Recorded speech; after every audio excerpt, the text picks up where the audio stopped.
right, so me and Mike are here. Whether you believe us or not, this is completely unintentional that one of us is wearing all black and one of us is wearing all white. Didn't realize until we started the recording. But all right, Mike, go ahead. All right, so we are talking about Snake Eyes, the G.I. Joe Origins. Supposedly, this might be the first installment of a new reboot of the G.I. Joe films, which we'll get into that later, whether or not this actually continues.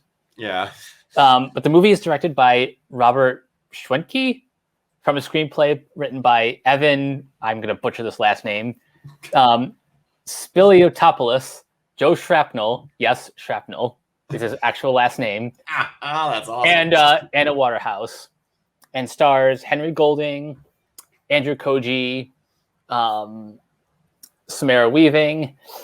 So our titular hero, Snake Eyes, who, after saving the life of Tommy, the heir apparent to the Arashikage, so Snake Eyes is welcomed into an ancient Japanese clan where he is taught the ways of the ninja warrior. But when secrets from his past are revealed, Snake Eyes' honor and allegiance will be tested, even if that means losing the trust of those closest to him. So, Brock, I'm going to ask you this first. Go ahead. What exactly is your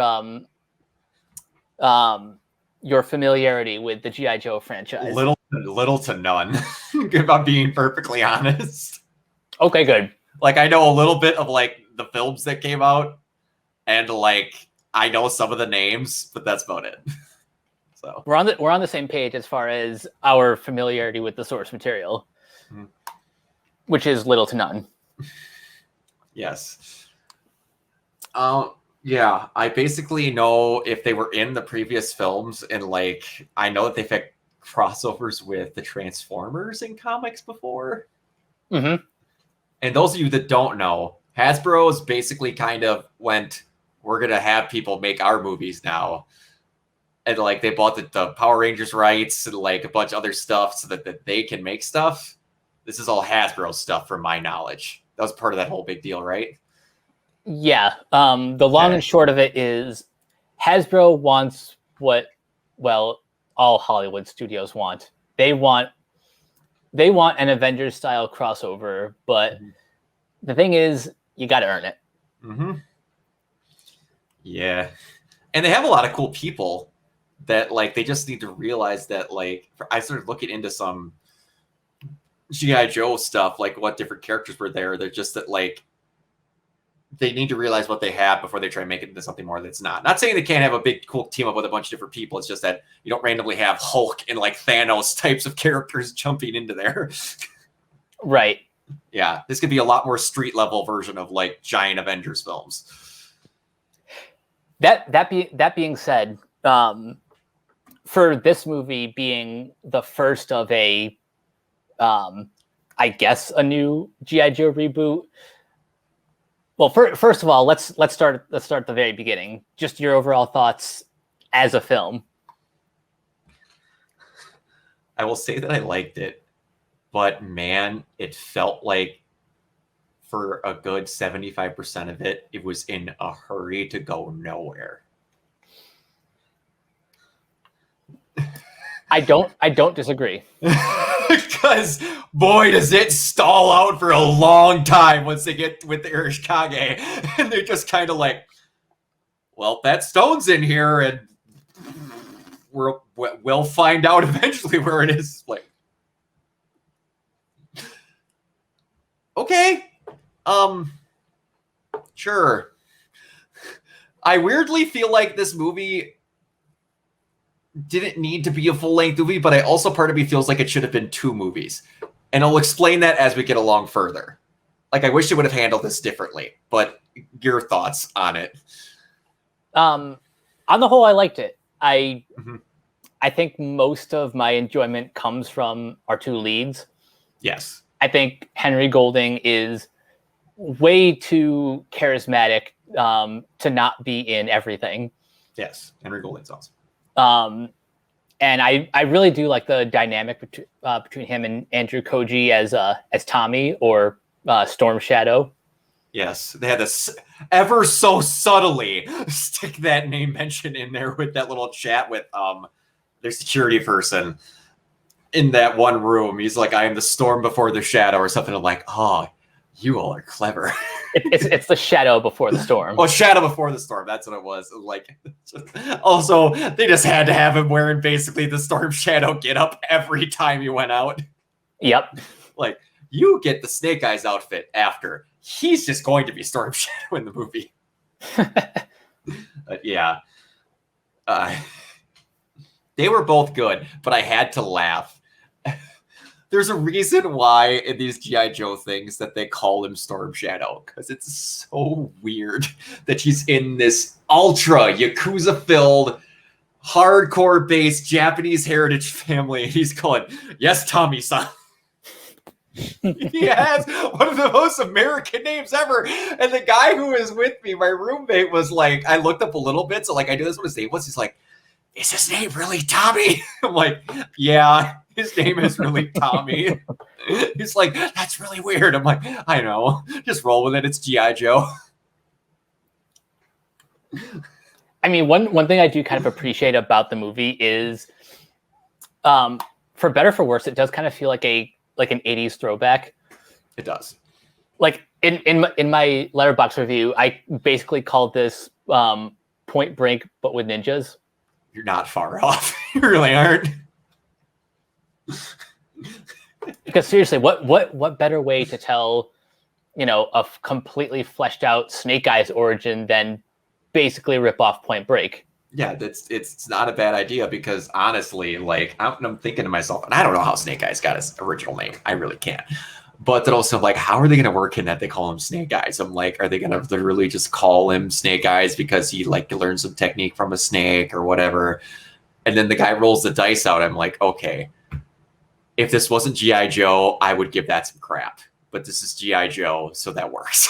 with the scene with his dad. So I was like, cool, Snake Eyes can work.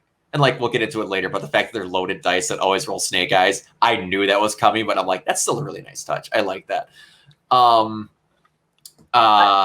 be honest, I didn't realize they were loaded dice until the second time they did that. I'm like, oh, okay, I know where they're going with this. Yeah, I was just like, if he ever rolls that dice again, they're going to be loaded. And then when he pulls them out of his pocket, I was like, they're loaded. I just know it. Because that's like, you don't Harvey Dent a guy with that big of a thing without there being a chance or whatever. But yeah, Henry Golding was a really good choice. I don't know him from much, but he was great because you need to have. He broke out with the movie from 2018, Crazy Rich Asians. Yes. So yeah, after that movie, that's when his stardom just exploded. Yeah. And he's good to play Snake Eyes because you need to kind of have the weird. I don't know if they're going to have him talk a lot because, like, from what I'm used to, Snake Eyes doesn't speak much, but they have a more of a charismatic version of it, and I'm okay with that as long as you don't do the one thing that bugged me in this movie: keep the damn helmet on or the whatever on. Every time he went into that place where that sunstone was held, where he's like, cool, I can't pass all the cameras outside. They won't have any in here. Whatcha? And then whipped his helmet up. I'm like, guy, you're still living in there. Right? like, stop it. But yeah. No, he was really good. Like you said, everybody was cast. This is again a really relatively small cast, so I thought it was good.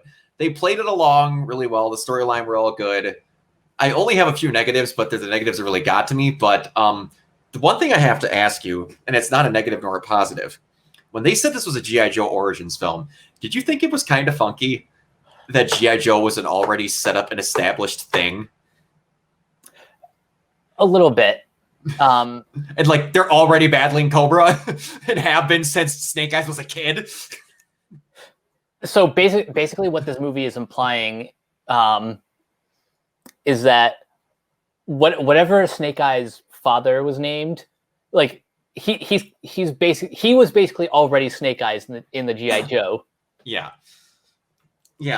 That's what's like, because when they said Origins, I'm like, oh, so they're going to do like a Joe Colton and a Jinx and like a Roadblock, or like whoever they choose to have this, they're gonna choose the ones that they could get really cool movies out of, and then they're just gonna do G.I. Joe films. And I'm like, are we just using Snake Eyes to show that a G.I. Joe got an origin film, and then they're just gonna make G.I. Joe films from now on? Because that was really weird. But yeah, the action was good. I'll give it that. They did have a little bit of shaky cam in the start, but they cut that out once they got a little bit later. And like, yeah, it's a really solid movie. It was really solid. It wasn't what I was expecting it whatsoever, but it was solid. About the action and the shaky cam, I agree. It does get better as the movie progresses, but I think in general, the one thing I don't have a problem with is the actual choreography. They got I can't remember his name off the top of my head, but he was the fight choreographer for the live action Rurouni Kenshin movies, and those what I've heard are like amazing. Huh, nice. So it's not the choreography that most people have a problem with. It's the editing. Yeah. And I think it is at its worst in the fight scene at the docks, where it really is just like, the Jason Bourne quick cut style. Yeah. That dock scene had one of the most unintentional laugh fits I've ever had in my entire life. When the Yakuza catch up to Snake Eyes and Tommy on the dock, and they get in that truck and they stab the 8 billion katanas into that cab. Mm-hmm. Oh, I was dying. I couldn't help myself. And then when you find out later that they were intentionally not trying to stab Tommy and just barely nick Snake Eyes, I'm like, what if Tommy moves unintentionally? Yeah, if you move any wrong way, you're done. You're done. So that scene got 1,000 times funnier when I learned that detail later on. Oh man. But yeah, this is a good way to like, the weird part is this is a 2-hour long movie where very little happens in it, but they told the story that they wanted to tell. So it's kind of weird to go into scene by scene with what happened. So like, okay. Mostly with G.I. Joe films, from what I know and what I know with G.I. Joe, they don't have super, like, give or take. I did mention that I know there's comic books where they have crossovers with the Transformers. But I wasn't expecting mythical pyrokinesis stone to be the MacGuffin of the film. I have no idea where that comes from. Like I'm very unfamiliar with the G.I. Joe's mythology, so I don't know if that was something made up for the movie or maybe something like mentioned in passing in like the comics. But yeah, that was it was just like spectacular enough for a third act battle. Yeah. But certainly unexpected for a movie that was primarily Yakuza versus ninjas. And primarily not supernatural. Right. The suns, and I'm fine if they do this stuff. If they want to add a little bit of extra whatever, I have no issues with that, because again, these are bigger than life. These are fake things. They're going to do whatevers. Like, it was Sunstone and the 3 giant snakes that came out. Like, they don't eat the pure, they don't eat the pure of heart. And I'm like, and then they're like, giant snakes are not that uncommon. Excuse me? Those aren't giant. Those are mythical. And I like the idea where else are you going to get the snake, whatever? And it was a good thing to tie in with later on, where I'm like, at some point, that dude's getting thrown in that snake pit, and almost just going to be like, I am no longer impure. So that was a really nice touch. But yeah, I thought there was just going to be a giant sword battle, and the last thing was going to end up being Snake Eyes versus Storm Shadow. And then neither of them were going to win. Like, it would have been probably a three-way fight between them, Kenta, and then it would have just resolved from there, or Kenta got away, or one of them killed him, and it was just left to those two.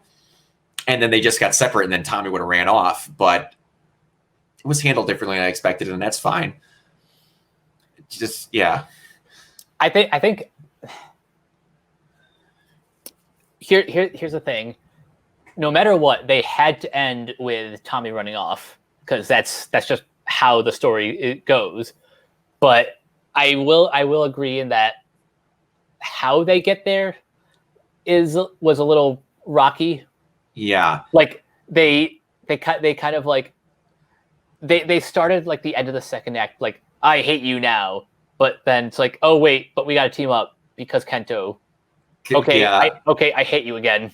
Yeah, I hate you again. And oh, my family's going to disgrace me because I used the stone once. I am out of the lineage. I can't be a part of the Urashikage. I'm just done. Because I used it once. And we're going to completely forgive Snake Eyes because he stole the thing and gave it to Cobra. But you're done. Because one ancient rule said we can't use the stone. That was the point in the film where I'm like, are you fucking kidding me? Hypocrisy much? Yeah! I was like, he was saving your village! And he was in a very bad mood. Once it was restored, talk to him, see if he's still a little bit off kilter, and then go from there. And it's like, this is the point where I get with the, we should have chopped like an hour off of this film or made it 2 films. And what I mean by making it 2 films is where they don't have the Baroness show up yet. I was incredibly shocked that the Baroness showed up in this film. Because Baroness, to my knowledge, is like Cobra Commander's #1, and like a half of a step below is the Baroness. That's how my understanding of the Cobra Command, like, higher ups are. So I was like, okay, the second biggest character in all of Cobra's forces is just here. And then I was like, okay, so we're establishing Cobra's pretty well done. It's just that they're not, what do I want to say? They're not well known. They're kind of like Hydra. Yeah, they're still in the shadows, but they're established. They're established to only really bad criminal organizations know about them. And I mean Hydra when they come back in later sections of Marvel, where I was like, I don't know if this would have been better handled, and hear me out here, to where they take care of Kenta, and they drive off the Baroness. They handle the situation with the stone like he does not give them the stone. That still kind of bugs me. Like, he found out like that they're a super secret terrorist organization. Goes like, I don't work for you, but we have your dad's killer still. Okay. There's multiple times where he's like, no, that wasn't our deal, but we have dice. All right, I'll be right back. Hold on. You work for terrorists? No deal, but we found your dad's killer. Hold on. I bet there will be a bunch of memes of that now. Like, it's like, I didn't ask for pepperoni. Wait, you have my dad. Exactly. So where I was like, I wish that whole middle chunk of this film was handled differently. But like, if it got to a second film where they figured out stuff differently with Kenta, and then like Storm Shadow and Snake Eyes were still a little rocky, but they're like, all right, we had a misunderstanding, but we're good. We're gonna work this out, but we're good. And then when they get to the G.I. Joe film, when they establish Joe's a little bit more, and then like that, like something happens where someone comes back for something else, or like something happens in Japan and the Urashikage are called to help deal with it. And then it's Joe's fighting with Cobra over some issue. And then Snake Eyes, much to the behest of Storm Shadow, chooses to help the Joes in what they're doing. And then Storm Shadow is the only one that agrees with Cobra. like the Urashikage and everybody sided with Snake Eyes about that they should be helping the Joes because it's correct or whatever. And then like Storm Shadow's like, you can't just let them get away with something like that. They're trying to stop bad people. And then like they're like, however they presented it and how Storm Shadow saw it was completely wrong. And then during the middle of the G.I. Joe movie, that's when Storm Shadow is helping Cobra versus Snake Eyes and the Urashikage helping the Joes. And I was like, in my opinion, I think that might have worked a little bit better because like you said, they kind of just go, brah, at the end to make those two not like each other. Because it kind of seems like they're going to make just a bar standard G.I. Joe film next. Which, you know what, fine. Which was just completely fine. That's why I'm like, maybe this would have worked a little bit better if they would have did that. I don't know. Because Snake Eyes, I like the character and he's redeemable, but they're having him track down Tommy as like his redeeming thing. Otherwise, Snake Eyes kind of really boned them at the end of that movie until he came back to help them. Yeah, he's like, sorry, I kind of ruined everything. Let me clean up this mess. Yeah, they killed all of your clan except for 4 people and like completely burned down your whole village, but I'll get the stone back. We're still friends, right? Okay. Oh, Tommy used it once, so we're going to cast him out, and I'm still cool, and you're going to give me a body armor set? Awesome! Glad I didn't screw up too much. You know, the way we're describing it, it's like Tommy is the Frank Grimes of this story. He is. He 100% is. I'm just like, guys, 5-minute talk would have solved a lot at the end of this film. Because if you would have been like, hey, I'm going to take the stone. I am working for the Yakuza and Cobra. You want to find him? Give me the stone. You guys all surround him. Be ready to make the kill shot. I'll go in, get my dad's killer. We'll be aces. No, wait, we need to have a third act action scene and you need to not like me. We're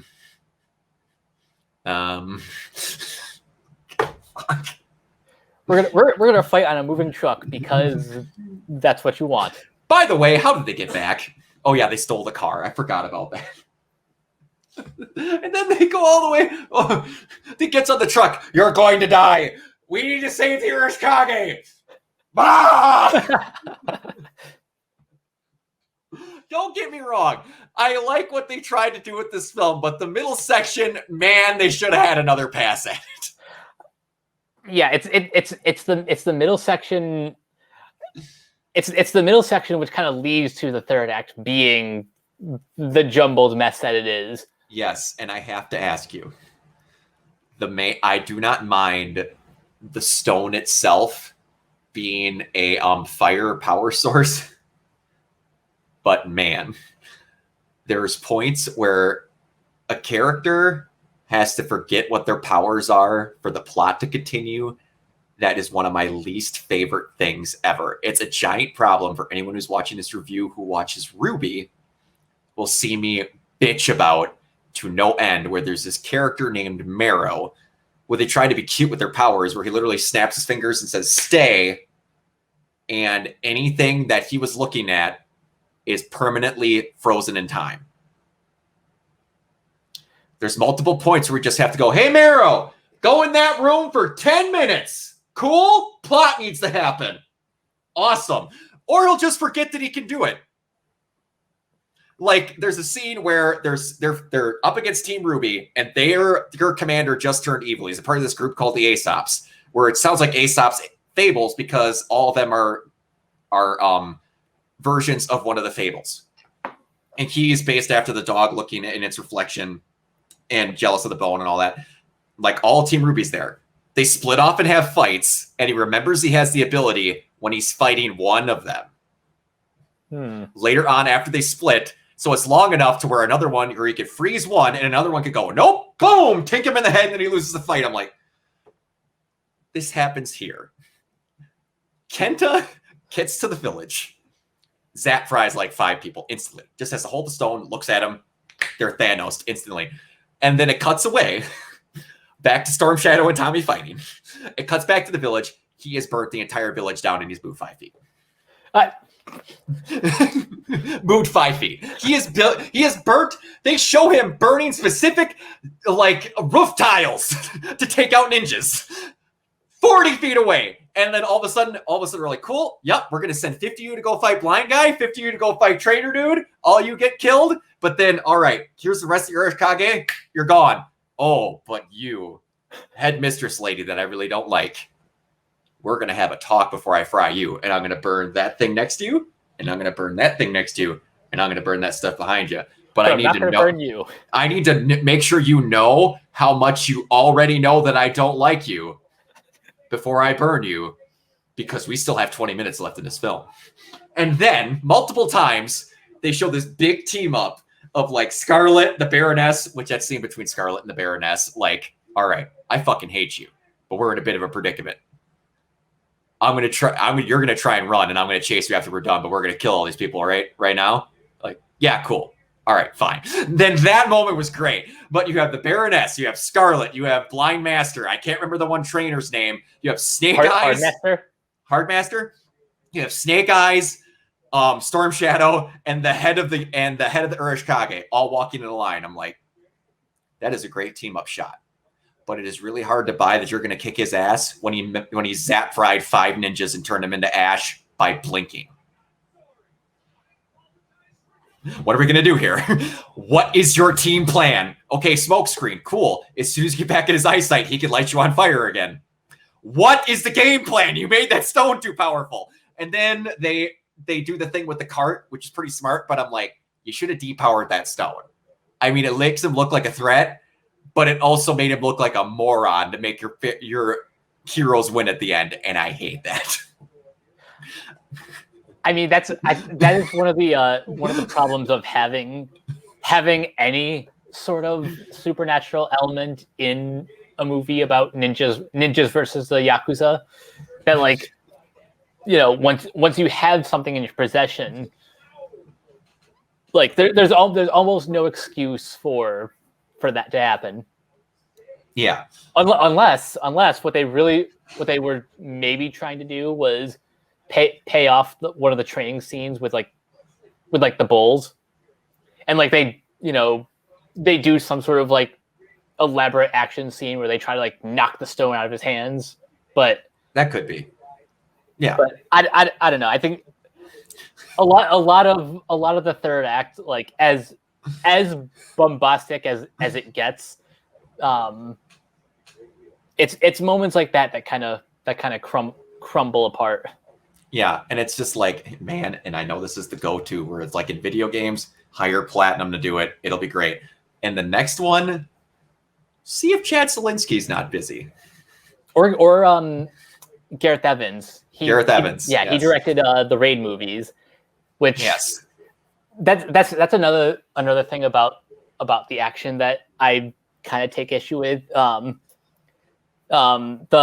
actor who plays Hardmaster, Iko Uwais, mm-hmm. He's like the main star of the Raid movies, and he's like an awesome he's an awesome martial artist, or like martial artist who happens to be an actor. But like a lot of his action scenes, they like to cut around the action. Mm-hmm. But I think this would have been a lot more effective if they let these scenes breathe. And you actually get to see the actors fighting. Yeah, and that's one thing where I thought it was kind of weird. Like I said, this film was not in a hurry to go anywhere. They didn't have a lot of fight scenes in this movie until the very end. Like there's the one with the Yakuza at the dock. There's a little bit during the rain, and then it's the end of the movie. It kind of weirded me out how little fighting was in it. Like the fighting they had was fine, but like you said, it didn't get to breathe because it's all just like, all right, now everyone fights. Yeah. but it was weird. But yeah, again, we're sounding negative. Don't mean to sound negative. It was just fine. It's just that it had good parts that were handled kind of weirdly.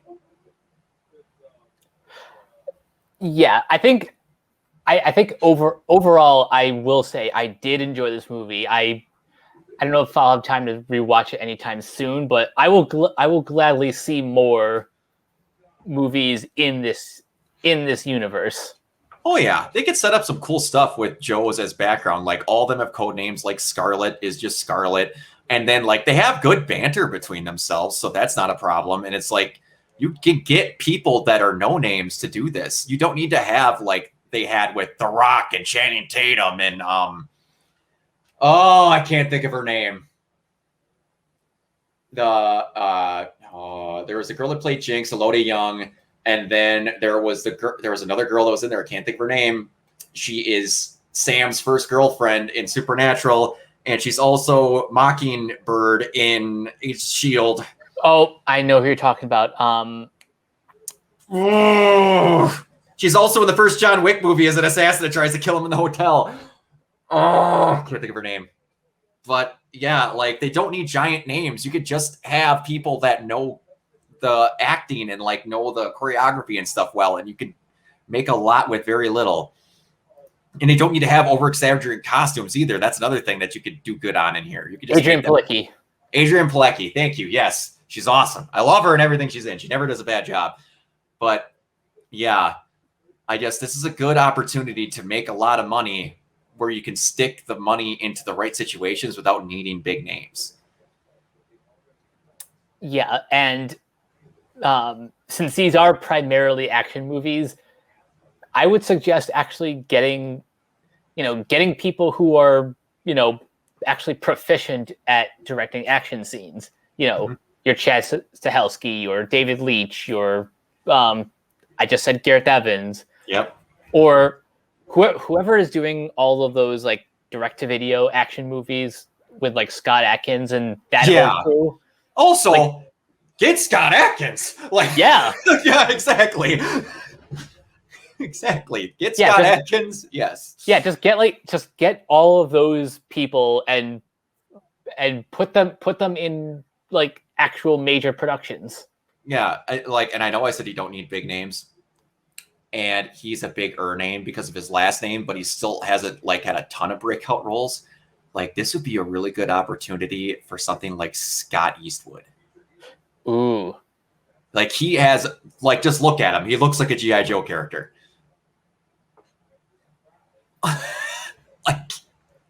He ain't going to be Joe Colton, obviously, because that's normally portrayed as a somewhat older, more grizzled dude, but you don't need Bruce Willis to be Joe Colton.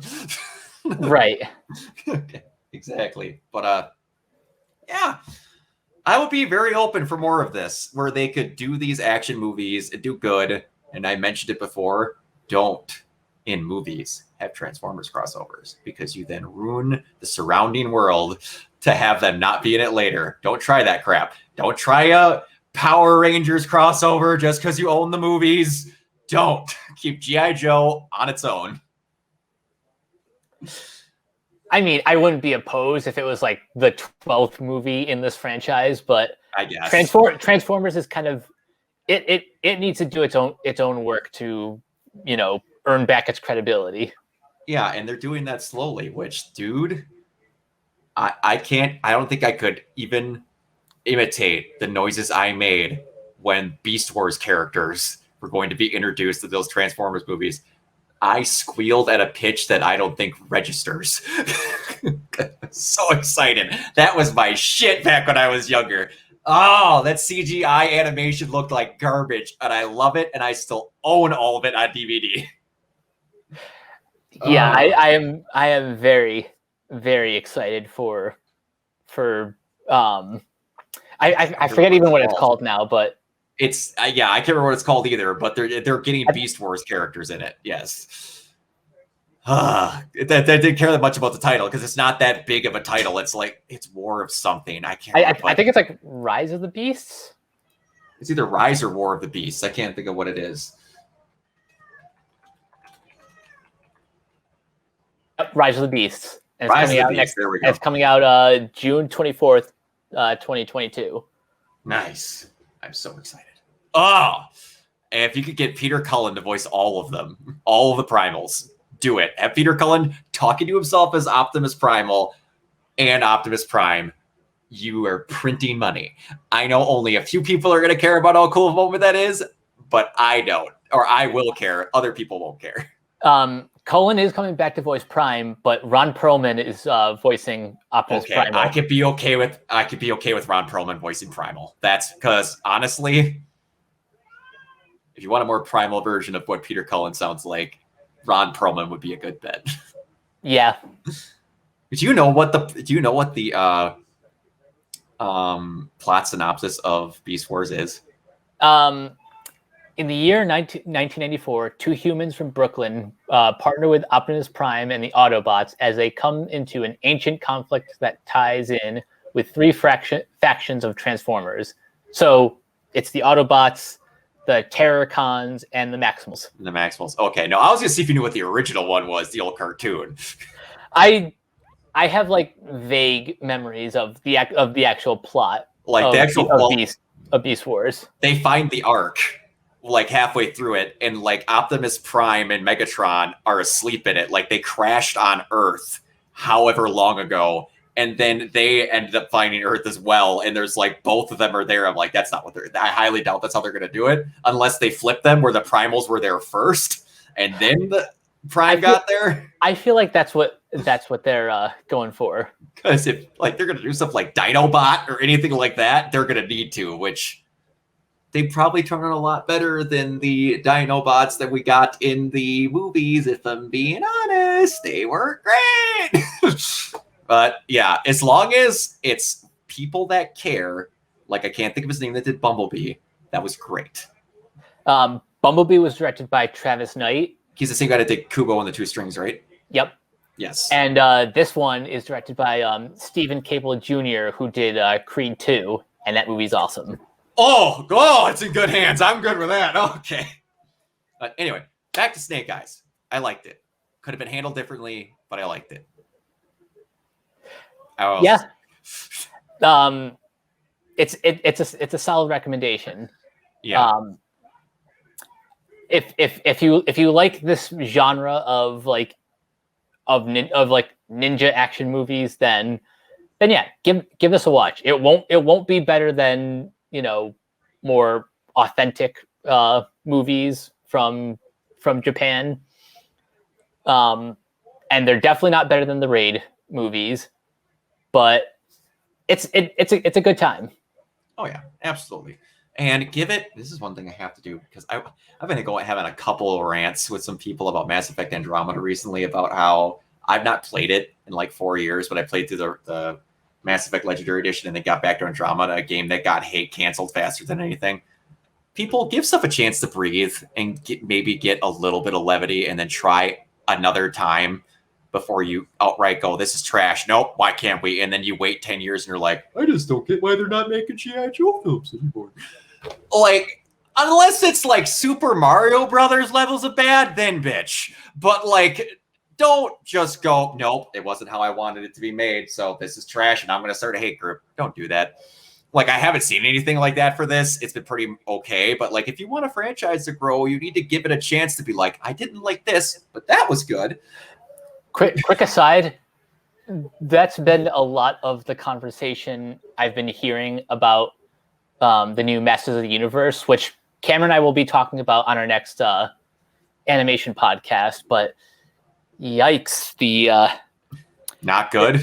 No. The show is great. I mean, on the other side, it's not good. Yeah, the discourse is yikes. Is it just because it's Masters of the Universe and it's not the old one? Is that what the bitching is? Without giving away spoilers, it takes a turn, and people don't like that. Is it a thing that is not a very Masters of the Universe type thing where they're trying something new? I'll give you a hint. A prominent female character has more screen time than Adam. Huh. I haven't watched it. I'll have to look into it and see what my opinion is on that. Okay. All right. All right. I could see why some certain people might be upset with that because, you know, the world is how it is. But Yeah, okay. it's like I tell you that hint, and then you know exactly why people are upset. Yeah, I know why. Yep. I'm not upset initially hearing that, but now I know why people are going to bitch. Yep. Yeah, I get it. Yep. Gosh dang it, I hate it. I hate it already. But no, I hate the discourse. I don't hate the thing, but why can't people just be off? All right, but yeah, we're going to get out of here. I recommend it. Give it a try. So, I don't know what your opinion exact words are. You said it's worth it, so I think we're both saying it's well recommended. Give it a shot. Give it a chance to breathe. Yeah. Okay. Good deal. Cool. Yeah, that's really about it. Mike, where can everybody find you? So you guys can find me on Twitter at Captain K42. You can check out all my quick thought reviews on letterboxd.com/CoachK42. You can find me in all the various Facebook groups just at my name. You can check out Renegade Pop Culture. Follow them on Facebook and Twitter at Ren Pop Culture. Also look for us on Podchaser. You can listen to all of our podcasts on Anchor, Spotify, Apple Podcasts, wherever you listen. We will have a Patreon coming soon. And last but not least, check out renegadepopculture.com. Need an escape? So do we. Yes, and you can find me everywhere at Organoid Zero. I have started streaming again. Did Mass Effect Andromeda on Monday, which is why I've been getting into this whole whatever fit. And I will be doing, for sure, Jedi Fallen Order again. I was the definition of dead tired. I fell asleep at 4 p.m. when I got home and then woke up at like 2 a.m. today. I was tired. That's why I didn't stream again. And if I get it to work, Donkey Kong 64 will be on Wednesday. So I'm back into streaming, thankfully. And then I'll be doing more of this stuff with Mike. Me and Cameron's series of stuff with Neon Genesis is still going through. This current moment, we do not know what we're doing for Fresh Takes or Zero Stars or anything yet. We have another show that we're working on that I'm very freaking excited about. But details to come. Details to come. I'm getting a new theme. We're having a new intro made. I am taking this one very seriously. I take all of them seriously, but like I'm getting this one to look more pretty than the rest of them because the only hint to come is that it's in the same subject matter as something we used to cover, but it's a lot easier to contain this time around. So I'll be a lot more abreast of wanting to do it. So yeah, we will see you guys next time. For it would be Suicide Squad because I don't know if I'm going to be able to have time to see Jungle Cruise. Right? We'll cross that bridge when we get there. Okay. All right. Till next time. See you guys. Bye. Peace.